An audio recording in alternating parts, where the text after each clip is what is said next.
জয় মা তারা, জয় গুরু বন্দে। লগ্ন থেকে নবমে অর্থাৎ ধর্মস্থানে রাহু থাকলে কি হয়?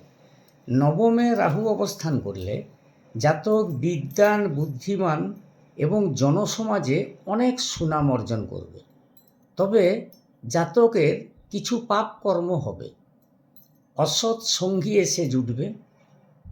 কে সৎ আর কে অসৎ বন্ধু সেটা দেখে নির্বাচন করে তাদের সাথে মিশতে হবে, না হলে বিপদে ফেলে দিবে বন্ধু। জাতকের ধর্ম বিষয়ে বা দেবতীর্থে গেলে একটা কৌতূহলী আনন্দ হবে। রাহু যদি নিচস্থ হয়ে নবমে অবস্থান করে তাহলে জাতকের হাড়ে চোট, পায়ে আঘাত লাগার ভয়, অর্থনাশ ও দেহ পীড়া। তবে জাতকের ভ্রমণ যোগ থাকে। তোমাদের পাশে আছি। সকলে ভালো থেকো। আমার ভিডিও ভালো লাগলে পাশে থেকো। রাধা রাধা।